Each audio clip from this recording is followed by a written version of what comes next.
Have some breaking news on the NHL's return for the 2014 playoff format. Plus, we also want to take a look at a segment that I'm calling Trade or Buyout, where we look at what I'm calling 5 of the most likely candidates who could be traded or bought out when we hit the offseason. We'll get into that coming up next.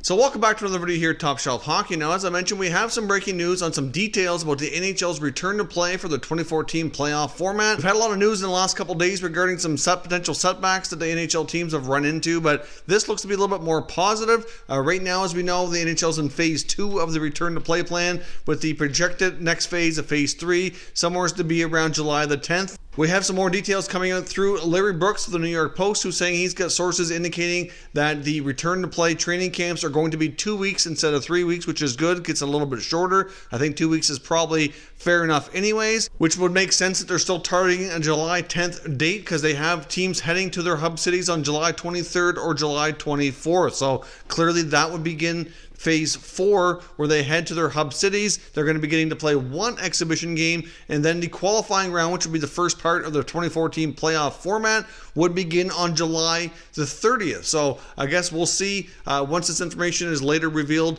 by the NHL and confirmed, but obviously Larry Brooks claims to have some good sources here. Obviously the hub cities are not fully determined. We've heard different rumors in the last couple of days about Edmonton being pretty much given an opportunity, but I guess we'll wait for confirmation on that. We had previously heard about Vegas, and then with everything going on with all the different hot spots of the outbreak of the COVID-19 cases in the U.S. lately, there's even been some talk that the NHL might even be considering having 2 hub cities in Canada where the virus has been much more contained. The Canadian cities are doing much better right now, so I guess we'll have to wait and see. They're saying next week sometime we should have confirmation on the hub cities, but even with the potential setbacks we saw yesterday, we're still moving ahead here with phase 2 and phase 3. Keep in mind as well, after all the stuff that came out before, even though many people kind of were alarmed that we might not get playoffs, these players are not in their bubbles yet. They're not really contained and isolated like they would be in phase 3 and 4, so I really don't see that being a potential issue yet.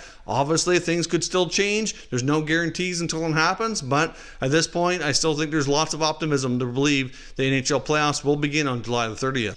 Now, as I mentioned as well, we want to take a look at a segment that I'm going to call Trade or Buyout. So as we go through each player, let me know what your thoughts are. That should the NHL teams here really focus hard on a trade? Do you think a trade is realistic, or should the team consider a buyout, or potentially even neither if you don't think either of them are possible? Let me know your thoughts down on each player in the comments. First up, we've got Henrik Lundqvist of the New York Rangers. Of course, he's been the third man in the goaltending tandem there, being passed by Georgiev as well as Shesterkin. Igor Shesterkin appears to be the goalie, starting goalie at least, of the future, whereas Georgiev has had his name in trade rumors quite a bit, but I don't think the Rangers really want to move him, which is why the price tag was rumored to be so high. Obviously, Lundqvist still has some time remaining. He's had comments earlier during this NHL pause that not only does he want to finish out his contract, which has 1 more year on it, but he wants to play for a few more years beyond that. Now, he's 38 years old. He has 1 more year left at over $8 million on his salary, and I do think that the odds of a buyout here are pretty good. Initially, the Rangers would save about $3 million in cap space for the coming season, but then they'd have an extra year, have him on the books as well with some dead space, but that dead space wouldn't be too bad because the actual salary remaining is not very high, so it certainly wouldn't be an overly expensive option, but obviously the trade is a possibility as well, but you can't help but wonder if there might not be much of a market for a player like Henrik Lundqvist at this point in his career with that kind of an income. However, one thing that could come handy is a potential 50% retention. Now, if the Rangers were to find a new home for him, they can retain up to half of the cap hit at 50%, so obviously that could make the cap hit just over $4 million. That might be more reasonable, and then they don't have the extra year of some dead cap space. I do think they will try to make a trade, but obviously Lundqvist has a lot to say with a no trade clause. Might make things difficult. He may not want to leave, or might be very picky on where he goes. Clearly, if he gets bought out, then he becomes a free agent and he can negotiate his own new deal to play wherever he can get a contract and wherever he's happy. So So that to me would be the more likely option. So I do see the Rangers trying to trade him, but if that proves difficult, and it likely will for a variety of reasons, so I do think a buyout is a likely scenario that we see unfold for Lundqvist and the Rangers. Next up, we have Loui Eriksson of the Vancouver Canucks. This one's a little bit more complicated. He's got 2 years left. Now, his cap hit is $6 million, but the actual cash value of the contract is not overly substantial. He's got a signing bonus due this offseason, and once that's paid out, he's only got about $5 million left over the following 2 seasons. So for a team who has space and is willing to have that cap hit on their books to help them get to the salary floor, just take up room and not have to pay out as much cash. So I'm looking at teams like Detroit, Ottawa, New Jersey, etc. That might be appealing for them to be able to have him come in as a veteran guy, can play a small role, and obviously,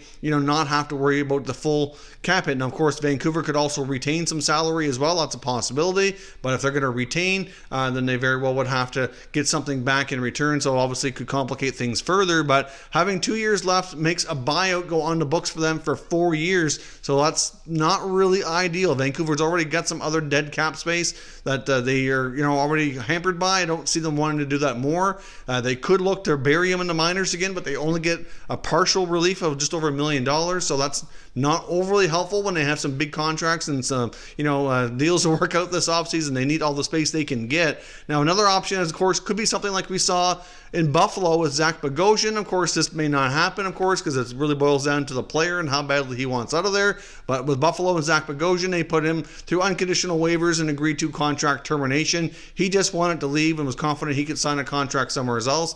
Loui Eriksson may not be that confident, and he might be walking away from $5 million without having a new contract to go to. Obviously, his agent might be able to put some feelers out there to see if they can line up a deal to make at least a chunk of the money to recoup what he's losing. I don't know, but either way, a buyout becomes more complicated. I think the situation that happened with Zach Bogosian might be wishful thinking. Obviously, that would be the best case scenario for Vancouver. A trade, I think, is more realistic now than it ever has been, but still a little bit difficult. But as I mentioned, there's going to be teams that have space that they can put to their advantage. Vancouver would have to add some sweeteners to it, but they've got a lot of prospects that they're not going to be able to all play in their system anyway.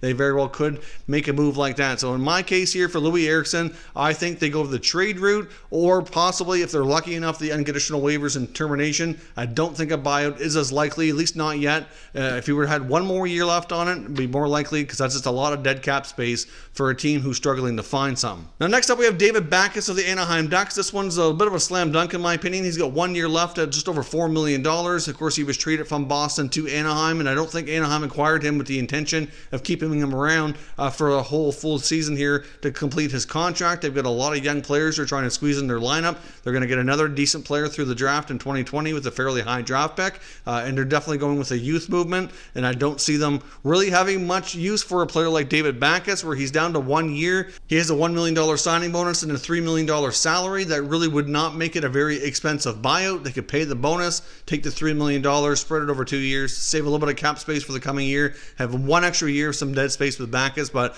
a team like Anaheim, I don't think would be too worried about that. And so to me, this one's easy. Trading him yet again might be an option. There's already been some salary retained when he went from Boston to Anaheim, so they might have to retain more salary again if that's possible. But either way, I think a trade would be not impossible, but quite unlikely. And I think a buyout, though, in this case, is pretty much a slam dunk for Bob Murray and the Ducks to move him off the books, open up a roster spot. It's a small price to pay, fill that with an entry-level contract, and move on. Now, next up, we have Kyle Turris of the Nashville Predators. This one's also quite complicated, and I'm not sure that a buyout is very likely, because it's going to be a long-term commitment from the Predators to have him on the books, and a bit expensive. He's 30 years old, soon to be 31 in August.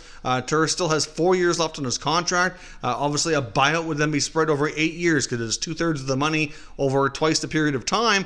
So obviously, for the first 4 years, they would save quite a bit of money in $4 million per year, but then they'd have an extra 4 years of a $2 million cap hit of dead space and be on the books, like I said, tied to this player for 8 years instead of 4. Certainly not ideal. We know David Poile does not like to do buyouts. He really does not like to do a lot of trade protection in contracts. He's been very successful in that regard. So I think they're going to go down the route of a potential trade. They could retain some salary. That would be preferable than the other options here. Not really ideal for Poile, but clearly with the team they have, that's going to be difficult for them to do. But obviously this playoff format that we're looking at here for the 24 teams, hopefully starting next month. Like I said, if the Nashville Predators have some success and Turris can play well, that could change things. Maybe he stays. Maybe it pushes his trade value up more likely, because I do think that when his contract was first given to Turris, it was not unreasonable. For $6 million at 6 years for a player to play the way he did in Ottawa prior to the trade was, in my opinion, pretty reasonable and pretty fair market value.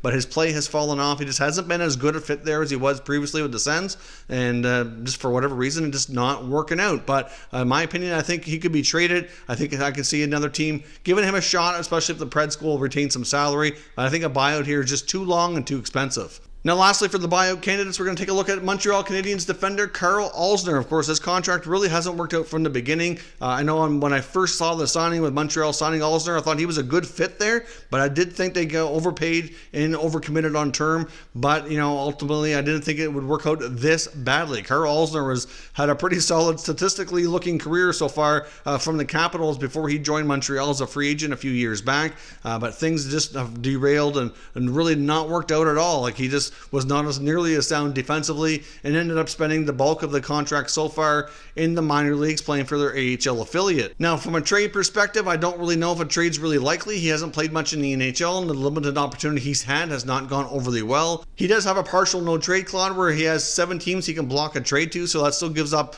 a big chunk of the league. But who's going to take on Alzner at this stage of his career? He's 31, bound to be 32 here very soon, and he still has a number of years left. He's got 2 years at $4.625 million. So a buyout is not so bad, but it certainly would be better if it was down to 1 year. So Montreal's in a situation where they're not really, super desperate for cap space. So they could hang on to him for 1 more year. I'm going to rule out the trade option. I just don't see it happening. Montreal would have to give a big sweetener as in a top prospect, and I don't see them wanting to do that. And obviously, like I said, a buyout is possible, but the only way I think they go down the route of a buyout during this current offseason that's coming up would be if they decided that they really want to spend a lot of money on some other big-time players, either through trade or free agency, and then, of course, they might need to find some space. But Bergevin's done a pretty good job at kind of keeping that space available for when the right move comes along, and obviously, that may not be this summer. Obviously, the market's likely going to be a little bit depressed because of the NHL pause and the lost revenues. Teams are not going to be spending like they used to,